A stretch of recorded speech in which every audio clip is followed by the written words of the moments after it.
vaincrai en Jésus. Nous prenons 1 Corinthiens chapitre 12. 1 Corinthiens chapitre 12 et nous lisons à partir du verset 27. 1 Corinthiens 12. À partir du verset 27. La Bible dit ceci. Vous êtes le corps de Christ. Et vous êtes ses membres, chacun pour sa part.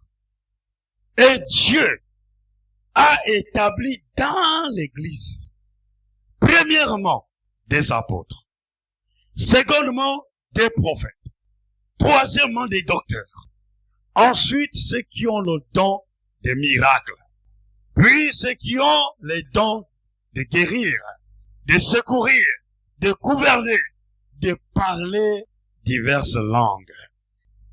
Alléluia! Que le Seigneur ajoute ses bénédictions à sa parole. Vous pouvez vous asseoir, s'il vous plaît. La Bible nous dit dans 1 Corinthiens 12, à partir du verset 27, il dit, vous êtes le corps de Christ. Et vous êtes ses membres, chacun pour sa part. Et dans le verset 28 nous dit, et Dieu a établi, pas ailleurs, Dieu a établi dans l'Église. Dieu a établi dans l'Église, premièrement, des apôtres, secondement, des prophètes, troisièmement, des docteurs, ensuite, ceux qui ont des dons, des miracles, et ainsi de suite. Par ce passage, nous voyons déjà que les ministères sont les dons principaux. Parce que la Bible dit, Dieu a établi dans l'Église, premièrement, on cite les ministères. Donc ce sont les ministères qui sont les dons principaux. Et ensuite, la Bible dit, et ensuite, ceux qui ont les dons des miracles, puis ceux qui ont les dons de guérir, ainsi de suite. Là, on cite maintenant les dons secondaires. Donc les dons spirituels. Donc il y a des dons principaux qui sont les ministères de la parole, et il y a les dons secondaires qui sont les dons spirituels que nous avons vus. Alors, mardi, nous avons parlé un peu de l'Ancien Testament.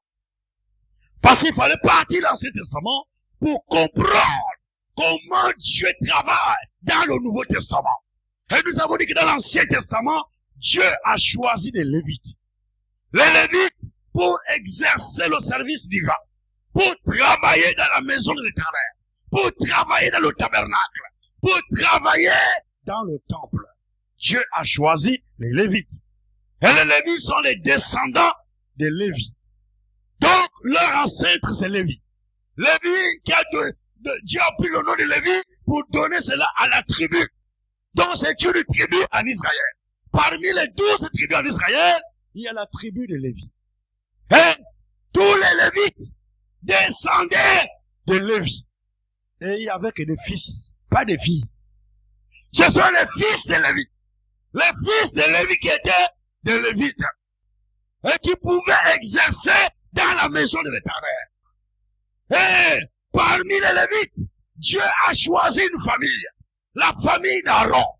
Pour exercer le sacerdoce. Donc la sacrificature. C'est comme ça que Dieu travaillait dans l'Ancien Testament pour ce qui est d'exercer un ministère dans la maison de l'Éternel. C'était des Lévites qui travaillaient dans la maison de l'Éternel. Et maintenant, dans le Nouveau Testament, là nous arrivons dans le Nouveau Testament. Quand Jésus vient, la grâce est venue avec Jésus-Christ. La loi est venue avec Moïse. Mais la grâce est venue par Jésus-Christ. Et c'est Jésus qui a inauguré la nouvelle alliance. Donc quand on arrive dans le Nouveau Testament, quand Jésus arrive, Jésus aussi fait quelque chose d'extraordinaire. Quand Jésus arrive, il n'appelle pas les Lévites. Parce que la dispensation va changer. En réalité, les Lévites de l'Ancien Testament sont les ministres du Nouveau Testament. Dans l'Ancien Testament, c'était les Lévites, mais dans le Nouveau Testament, les Lévites du Testament, ce sont les ministres. Alors, quand Jésus arrive, il fait quelque chose pour montrer que les temps ont changé.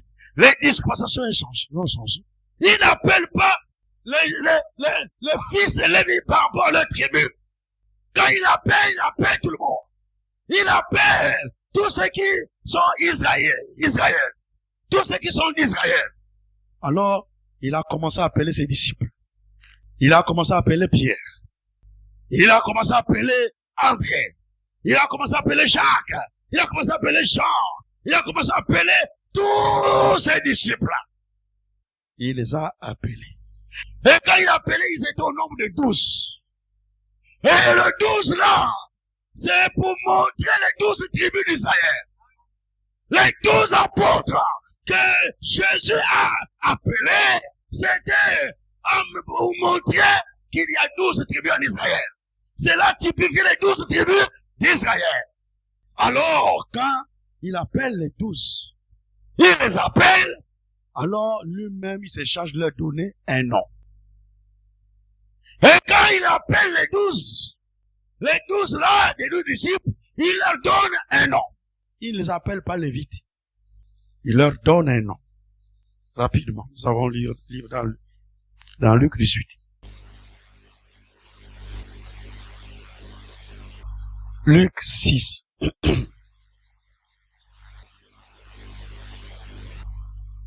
Luc 6.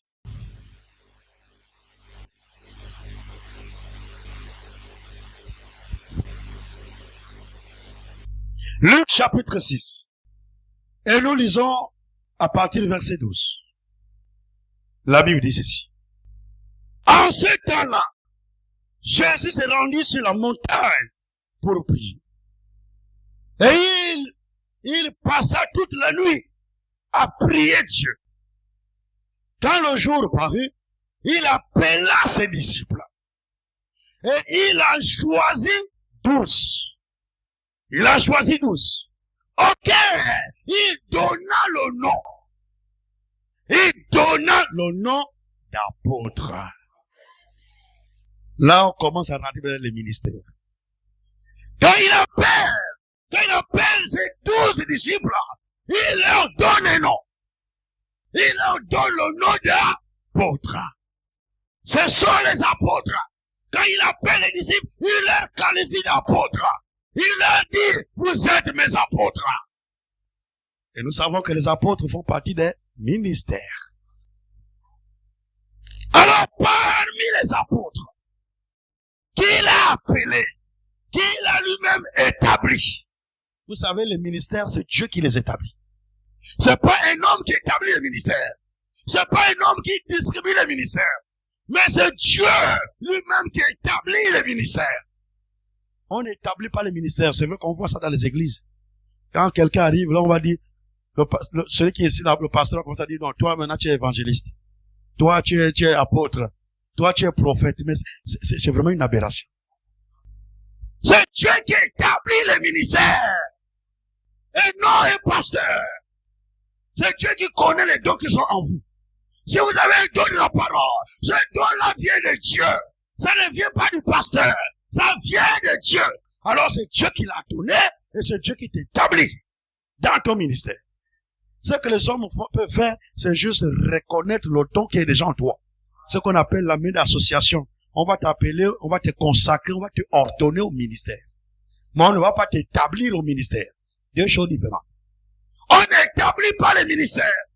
On établit les anciens dans l'église locale. On établit les diacres dans l'église locale. Mais on n'établit pas les ministres. On ordonne les ministres. On leur ordonne chacun à un ministère. On leur donne à son ministère.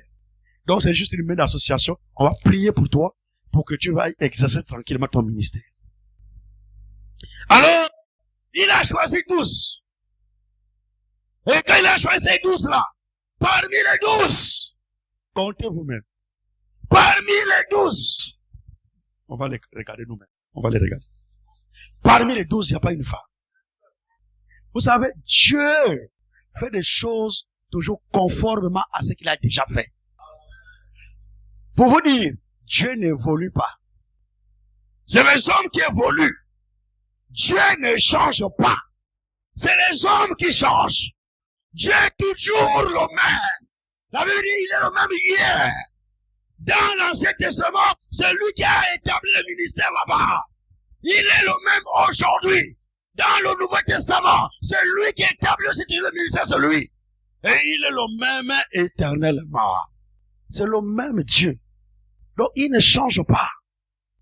Il choisit 12. Et les 12, là, c'est les hommes. Nous allons continuer la lecture là où nous étions dans Luc 6. Ici, nous sommes une église apostolique. Donc, une église qui croit comme les apôtres. Pas une église qui croit comme les églises modernes d'aujourd'hui. Non. Nous, on croit comme les apôtres ont cru au commencement. C'est comme ça. Et je vous dis, si vous ne croyez pas comme les apôtres au commencement, vous n'irez nulle part. Dieu ne change pas. Alors, je réponds le verset 13 de Luc 6.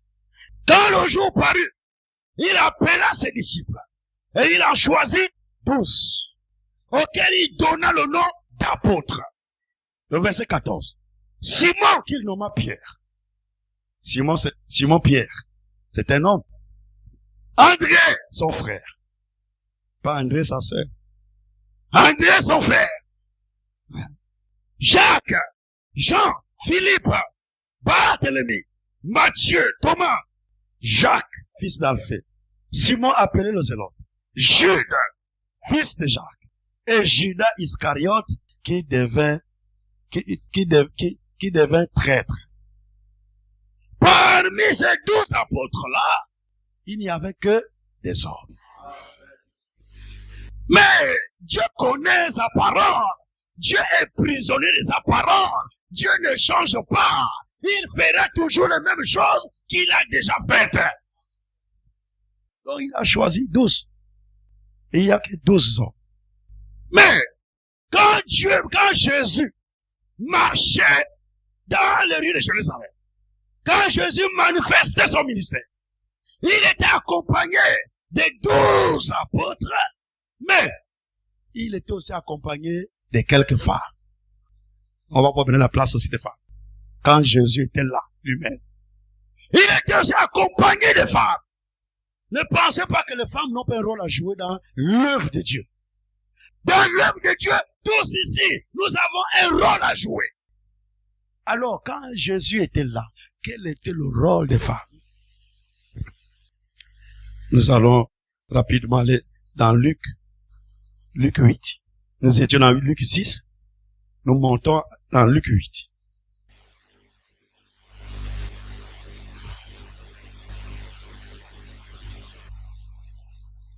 Luc chapitre 8. Luc 8. Et je commence à partir du verset 1er de Luc 8. Ensuite, Jésus allait de ville en ville et de village en village, prêchant et annonçant la bonne nouvelle du royaume de Dieu. Les 12 étaient avec lui. Et quelques femmes qui avaient été guéries d'esprits malins et de maladies. Il s'agissait de qui? Il s'agissait de Marie, dite de Magdala, de laquelle étaient sortis 7 démons. Jeanne, femme de Chouza, intendant d'Hérode, Suzanne et plusieurs autres qui faisaient quoi? Qui l'assistaient de leur bien. Voici était le rôle des femmes. Les femmes assistaient Jésus. Dans le ministère de Jésus, les femmes l'assistaient de leur bien. Ils assistaient Jésus. Donc ils mettaient leur bien à la disposition du ministère de Jésus. Ce qu'ils pouvaient trouver, ils donnaient pour que l'œuvre de Dieu puisse avancer. La femme a aussi un rôle à jouer dans l'œuvre de Dieu. Il s'agit de soutenir l'œuvre. Soutenir l'œuvre par tes biens. Soutenir l'œuvre par la prière. Soutenir l'œuvre par ta présence. Soutenir l'œuvre par tes dîmes, par tes offrandes. La femme doit soutenir l'œuvre. afin de soutenir l'œuvre de Dieu. Pendant que Jésus était sur la terre, il avait 12 apôtres et quelques femmes qui l'assistaient dans son ministère. C'était comme ça pendant qu'il était sur la terre. Jésus n'a jamais ordonné ou bien il n'a jamais établi une femme au ministère. Il n'a jamais fait ça. Jamais. Parcourez toute la Bible. Pourquoi les églises aujourd'hui ne veulent plus rester dans les Écritures? Pourquoi les églises aujourd'hui veulent nous prêcher un autre évangile? Un autre évangile que celui que Jésus a prêché. Que celui que l'apôtre Paul a prêché. Que celui que Pierre a prêché. Nous voulons l'évangile apostolique. Comme Paul a prêché, c'est comme ça que je dois prêcher. Comme Pierre a prêché, c'est comme ça que je dois prêcher. Bon, maintenant, vous savez, c'est pas tout le monde qui est censé croire la pure parole. Beaucoup aiment les fables. Je monte ici, je raconte mes histoires. Vous voyez, j'étais là-bas, j'en ai en mission à tel endroit, j'ai fait comme ça. N'attendez pas ça de moi ici. Hein. Pensez pas que je viens ici pour parler de moi, dès que j'étais là-bas, j'ai fait comme ça. Ça, je ne ferai jamais ça ici. Si tu veux peut-être un peu me connaître un peu, on peut parler à l'extérieur. Mais pas du haut de la chair. Ça ne se fait pas. L'apôtre Paul dit à Timothée, prêche la parole. Prêche la parole. Et insiste à toute occasion, favorable ou non favorable. Quand un homme de Dieu monte à la chair, il doit prêcher sur la parole.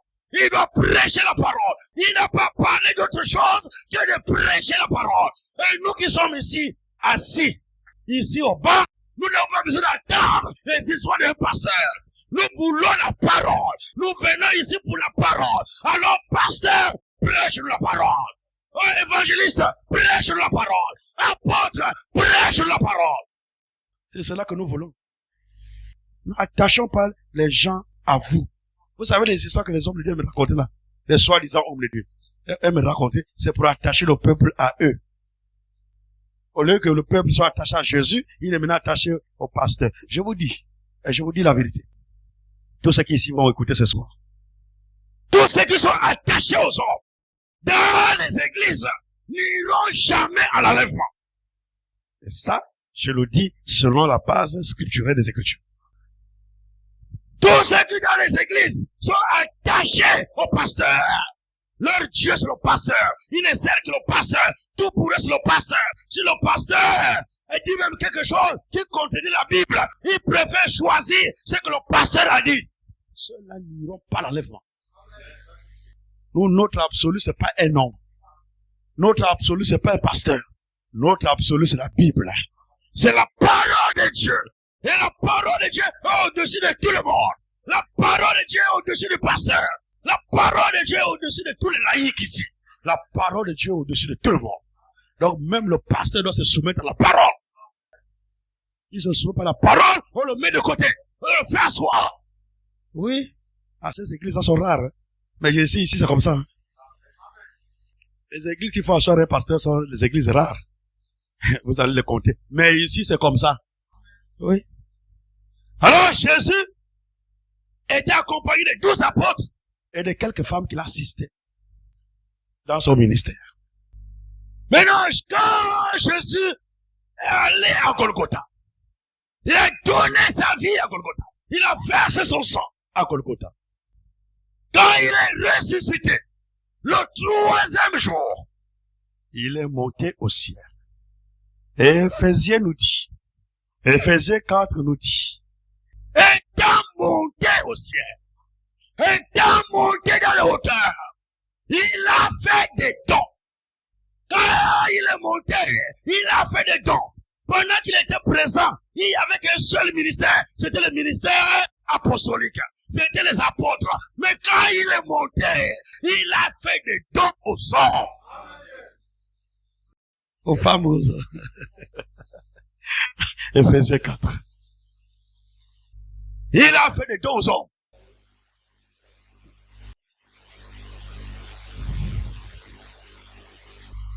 Éphésiens 4.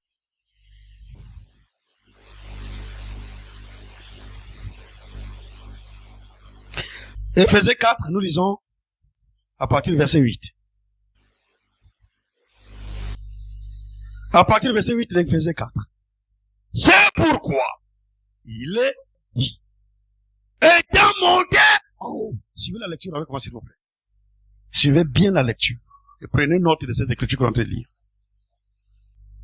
C'est pourquoi il est dit, étant monté en haut, il a amené des captifs. Et il a fait des dons aux hommes. C'est à qui il a fait des dons? Il a fait des dons aux hommes. Et suivez bien la lecture. Il a fait des dons aux hommes. Or, qu'est-ce que signifie il est monté, sinon qu'il est aussi descendu dans les régions inférieures de la terre? Celui qui est descendu, c'est le même qui est monté au-dessus de tous les cieux, afin de remplir toutes choses. Et dans le verset 11, là il va préciser maintenant les dons là, les dons qu'il a fait aux hommes. Il les précise au verset 11. Et il a donné. Vous savez que c'est un don, c'est quelque chose que Dieu t'a donné. Il a donné, et il a donné les uns comme apôtres, les autres comme prophètes, les autres comme évangélistes, les autres comme pasteurs et docteurs. Voici les dons que Jésus a fait aux hommes quand il est monté en haut. Il a fait ces dons-là. Donc il y a 5 dons de la parole.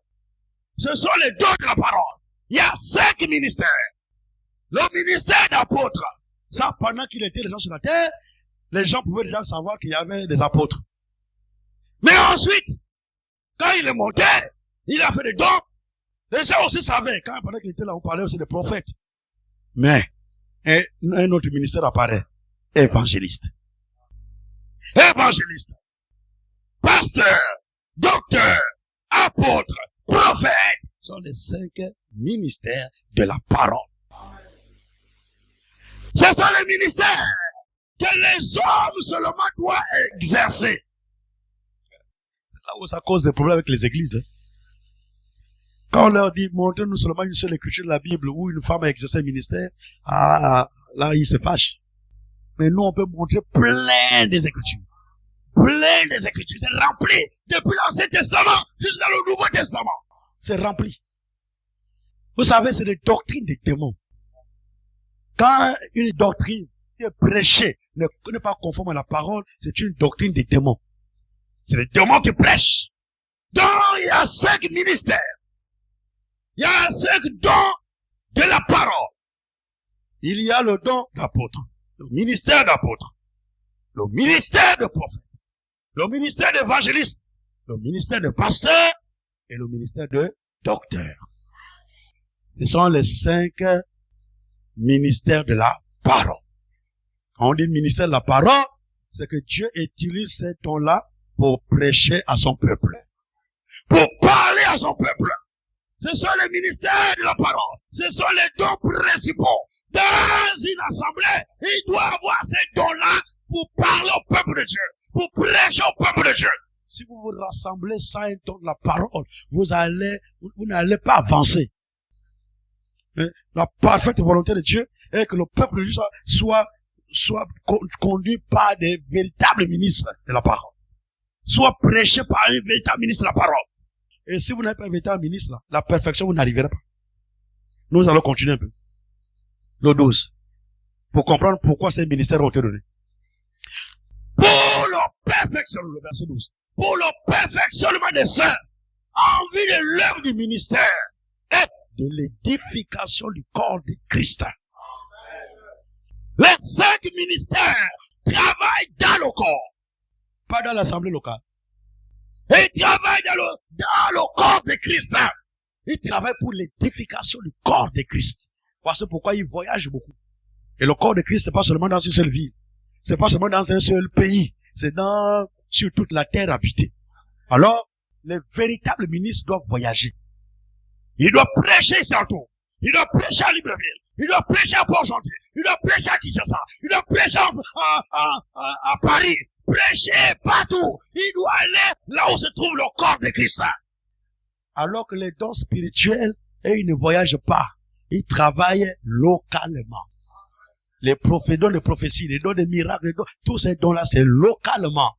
Mais les dons de la parole, c'est dans le corps. Ils travaillent dans le corps de Christ. Ils travaillent pour l'édification du corps de Christ. Et si vous avez des dons de la parole ici, vous arrivez à la perfection. Parce que ces dons-là ont été donnés pour la perfection de ma dessein. Si vous n'avez pas eu don de la parole parmi vous, vous n'arriverez pas à la perfection. Aucune perfection pour vous. Et quand vous avez déjà un don de la parole ici, ne vous contentez pas seulement d'un seul don. Vous devez encore prier le Seigneur. Seigneur, envoie-nous les ouvriers dans ta moisson. La moisson est grande, mais il y a peu d'ouvriers. Envoie-nous les ouvriers. Vous devez écouter les 5 ministères. Pour arriver à la perfection, l'épouse doit écouter les 5 ministères. Vous devez écouter le ministère d'apôtre. Vous devez l'écouter. Parce que pourquoi ici, il y a des serviteurs de Dieu qui viendront vous prêcher la parole. Chacun selon son ministère. Pour que vous puissiez croître. C'est quand vous écoutez les 5 ministères que vous allez croître spirituellement. Vous devez écouter l'apôtre. Vous devez écouter l'évangéliste. Vous devez écouter le prophète. Vous devez écouter le docteur. Le docteur, c'est un enseignant. Lui, il enseigne. Vous devez écouter le docteur. Et vous devez écouter l'évangéliste. Tous ces 5 ministères, vous devez les écouter. Ne vous limitez pas à un seul ministère. C'est l'erreur que beaucoup ont fait dans le temps. Non, nous c'est seulement, lui là qu'on doit écouter seulement un seul ministère. Lui seulement. Vous n'allez pas croître. Il faut les 5 ministères pour arriver à la perfection. Et vous devez les écouter. Et si vous devez, même si on n'a pas forcément tous les 5 ministères dans l'assemblée locale ici, mais comme nous sommes une partie du corps de Christ, les ministres qui sont dans le corps, nous visiteront ici en tout. Donc il ne s'agit pas forcément d'avoir 5 ministères dans l'assemblée locale, non. Si vous avez déjà un ministère authentique dans l'assemblée locale, c'est déjà une bonne chose. Dites déjà gloire à Dieu. Les autres vont maintenant venir graviter autour de ce ministère-là. Les autres viendront, ils viendront même de très loin pour venir vous prêcher dans cet endroit. Parce que vous devez arriver à la perfection. Et vous arriverez. Moi je crois cela.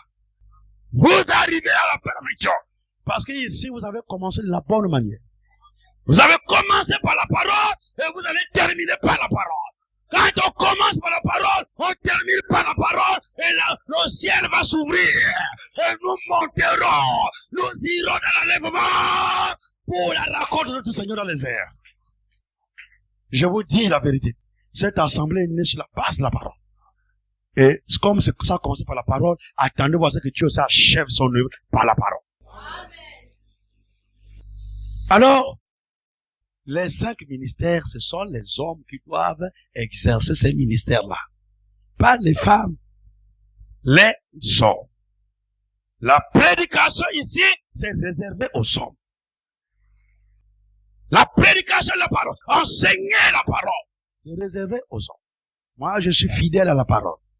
Je prêche la parole. Non, ceux qui sont de Dieu accepteront la parole de Dieu. Ici, je ne vous dis pas mes choses à moi. Je vous prêche selon les Écritures. Et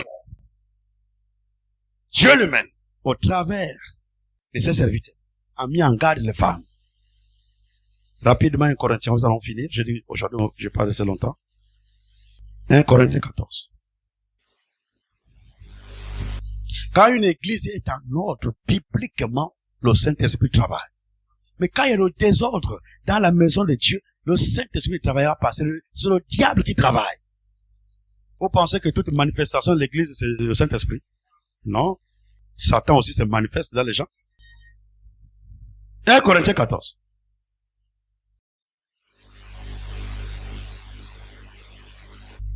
« 1 Corinthiens 14, nous allons lire à partir du verset 33.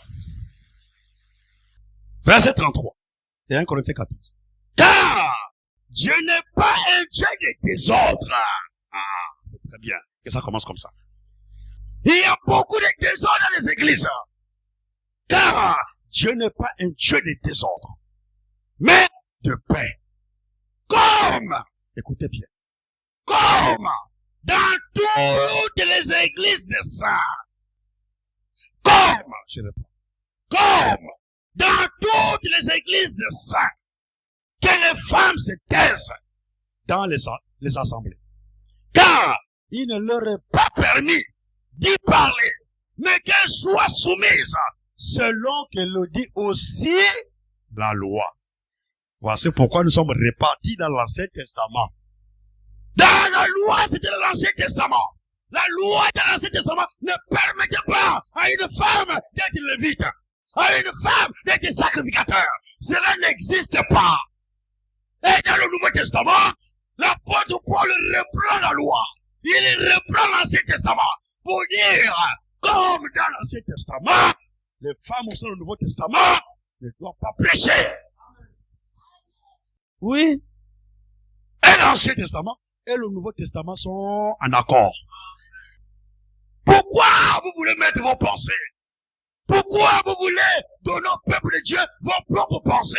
Donnez-moi une seule écriture où une femme a été lévite, où une femme a été sacrificateur, où une femme a été apôtre de Jésus, où une femme a exercé l'un des 5 ministères d'Éphésiens 4:11. Dans la Bible, vous n'en trouverez pas. C'est très important que nous comprenions cela. Et la Bible dit, Dieu n'est pas un Dieu de désordre. Donc en réalité, quand nous permettons ces choses-là parmi nous, c'est du désordre. C'est du désordre. Le désordre là ne peut pas arriver ici. Nous allons prendre une deuxième écriture. 1 Timothée. Il y a tellement beaucoup d'écritures que les gens ne savent pas pourquoi les gens veulent insister sur les choses qui ne sont pas écrites.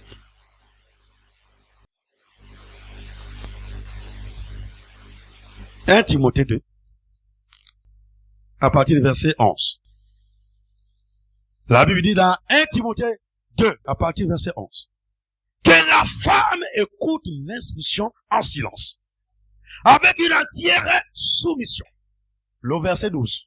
Je ne permets pas à la femme d'enseigner, ni de prendre l'autorité sur l'homme, mais elle doit demeurer dans le silence. Et je ne permets pas, c'est pas possible de permettre à une femme de prêcher, d'enseigner. Je ne permets pas à la femme d'enseigner. Donc il n'y a pas à permettre à une femme ne viendra, tant que je suis ici en tout, une femme ne montera pas sur cette chaise pour prêcher la parole ici. C'est une abomination. Ici, c'est la parole. Nous respectons la parole. Hein? Quand Adam a été formé le premier, Ève ensuite. Et ce n'est pas Adam qui a été séduit. C'est la femme qui, séduite, s'est rendue coupable de transgression. La femme a eu la possibilité de prêcher au commencement. Elle a eu la possibilité. Ève a eu la possibilité d'enseigner le serpent, de prêcher le serpent. Mais nous sommes où aujourd'hui? La femme qui devrait en prêcher, elle n'a pas pu. Et la Bible dit, Adam n'a pas été séduit. C'est Ève qui a été séduite et qui s'est rendue coupable de transgression. La femme a eu l'occasion de prêcher la parole. Mais elle était elle-même séduite. Donc un prédicateur séduit. Quand un prédicateur séduit vous prêche la parole, il vous transmet la séduction. Vous savez, les esprits se transmettent. Hein? Même pendant que je parle, si j'ai une mauvaise vie, c'est une mauvaise option que je suis en train de vous communiquer.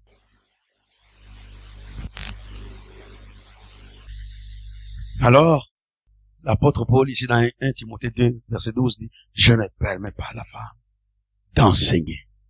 Est-ce qu'il s'agit de frère Jules Kaya qui ne permet pas à la femme d'enseigner? Mais il s'agit de Dieu lui-même qui a parlé au travers de ses serviteurs. Et la Bible dit, toute écriture est inspirée de Dieu. Donc, cette écriture est inspirée de Dieu. C'est Dieu lui-même qui a parlé. Et nous devons obéir. Simplement. Obéissance à la parole.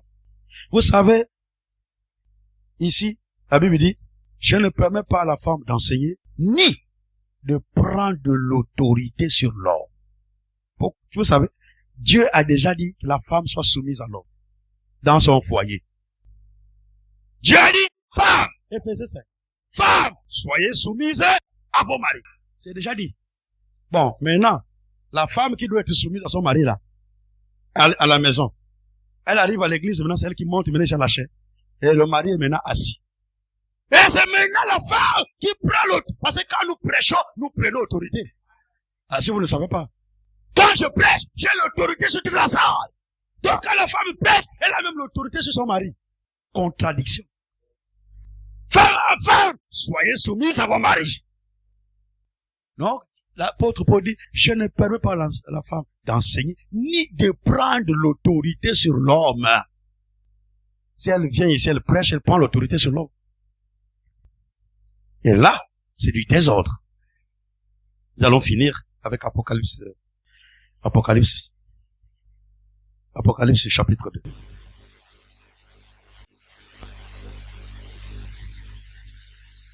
C'est pourquoi il faut des enseignements pour que le peuple de Dieu soit bien positionné. S'il n'y a pas d'enseignement, vous allez croire en tout, à tout et à tout. Vous ne devez pas croire à tout. Vous devez croire uniquement à la parole de Dieu. Apocalypse 2, notez cela aussi.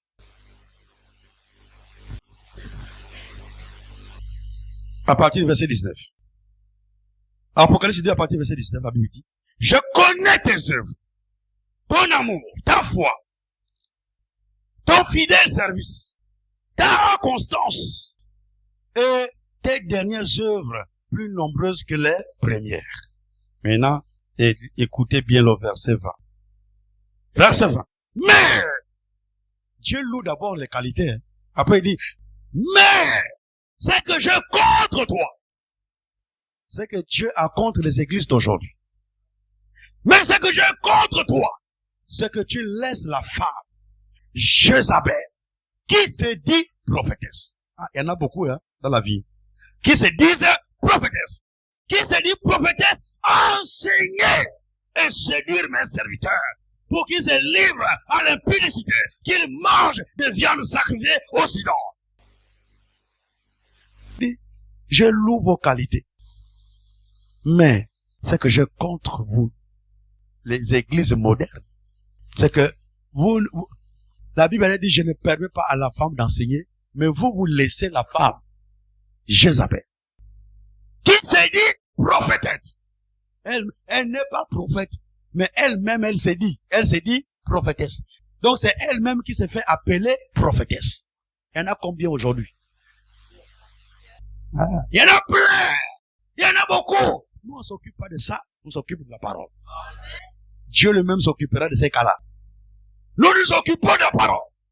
Tu laisses la femme, Jézabel, qui s'est dit prophétesse, enseigner. Donc prêcher la parole. Elle vient ici, aujourd'hui c'est la prophétesse. La prophétesse qui va vous parler aujourd'hui. Elle commence à parler, elle commence à enseigner, elle commence à enseigner. Vous êtes sous la malédiction. Sortez de ces assemblées. Sortez de ces églises. Vous restez là, vous n'irez pas à l'enlèvement. Vous ne monterez pas à l'enlèvement. Que Dieu se souvienne de chacun qui écoute la parole ici.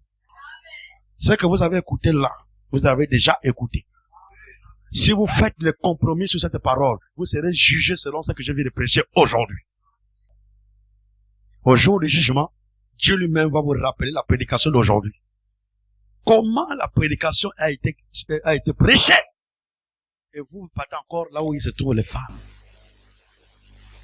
Un jour, je finis avec ce petit témoignage-là, il y a un frère en Christ, qui était dans une assemblée. Dans l'assemblée, là, c'est le pasteur, c'est le femme. La femme est pasteur. Alors, c'est elle qui est là, qui conduisait le peuple. Et lui aussi, il était là. Mais il trouvait ça à chaque fois bizarre. Vous savez, un élu, hein, il y a des choses qui ressentent dans son cœur, mais qu'il ne peut pas expliquer. Il trouvait ça bizarre. Pourquoi c'est la femme qui va prêcher? Pourquoi?